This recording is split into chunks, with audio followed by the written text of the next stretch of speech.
आप सभी को चैत्र नवरात्रि की हार्दिक शुभकामनाएं। चैत्र नवरात्रि इस बार साल 2025 में 9 दिन की नहीं बल्कि 8 दिन की होने वाली है और मान्यता है कि इस अवधि में अगर सच्चे भाव से माँ भगवती की उपासना की जाए तो न केवल जीवन में सुख समृद्धि बल्कि घर परिवार और करियर में भी बहुत अच्छे परिणामों की प्राप्ति होती है। नवरात्रि के पहले दिन कलश स्थापना की परंपरा भी सदियों से चली आ रही है। कहते हैं कि जहां शुभ मुहूर्त में घट स्थापना यानी कि कलश स्थापना की जाती है तो वहां पर सदा ही माँ दुर्गा का आशीर्वाद बना रहता है। उस घर में या परिवार के सदस्यों पर संकटों के बादल कभी नहीं मंडराते। इसीलिए भक्त अपनी श्रद्धा और सामर्थ्य के अनुसार नवरात्रि के दिनों में माँ भगवती के 9 अलग अलग रूपों की पूजा अर्चना करके उपवास भी रखते हैं। तो चलिए आपको बताते हैं इस बार चैत्र नवरात्रि कब से प्रारंभ होंगी, कब समाप्त होंगी, अष्टमी और नवमी तिथि कब रहेगी और कलश स्थापना का शुभ मुहूर्त क्या रहेगा। इस बार तिथियों की गड़बड़ के कारण आपके मन में ये प्रश्न भी जरूर होगा कि नवरात्रि में किस दिन किस देवी माँ की पूजा की जाएगी और अष्टमी और नवमी तिथि क्या इस बार एक ही दिन पड़ रही है या फिर अलग अलग दिन में अपने मुहूर्त के अनुसार ही पूजा की जाएगी। साल 2025 में चैत्र नवरात्रि प्रारंभ होंगी 30 मार्च दिन रविवार से और चैत्र नवरात्रि व्रत समाप्त होंगे 6 अप्रैल दिन रविवार को, यानी कि रविवार के दिन से ही व्रत प्रारंभ होंगे। और जब भी रविवार के दिन से व्रत प्रारंभ होते हैं तो ऐसे में माँ दुर्गा की सवारी हाथी माना जाता है। दिनों के आधार पर माता की सवारी निर्धारित होती है और हाथी पर आगमन बहुत ही शुभ संकेत देता है। हाथी पर ही इस बार माता प्रस्थान भी करेंगी। प्रतिपदा तिथि 29 मार्च दिन शनिवार को शाम 4:28 से प्रारंभ होगी और प्रतिपदा तिथि समाप्त होगी 30 मार्च दिन रविवार को दोपहर 12:49 पर।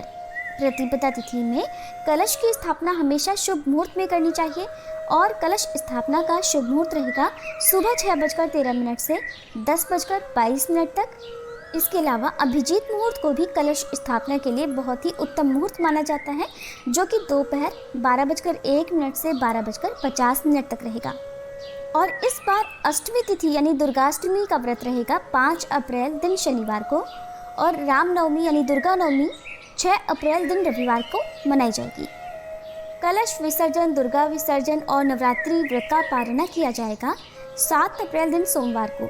दशमी तिथि 6 अप्रैल दिन रविवार को शाम 7:24 से प्रारंभ होकर अगले दिन यानी 7 अप्रैल सोमवार को रात 8 बजे तक समाप्त होगी। वैसे तो दशमी तिथि में ही कलश विसर्जन और नवरात्रि व्रत का पारणा करना चाहिए, लेकिन बहुत से भक्त अष्टमी तिथि के दिन जिनके घर में कन्या पूजन होता हो वो कन्या पूजन करने के बाद अन्न ग्रहण कर लेते हैं, तो कुछ लोग नवमी तिथि के दिन कन्या पूजन करके अन्न ग्रहण कर लेते हैं और फिर नवमी तिथि को ही शाम के समय सूर्यास्त से पहले पहले कलश विसर्जन भी कर लेते हैं।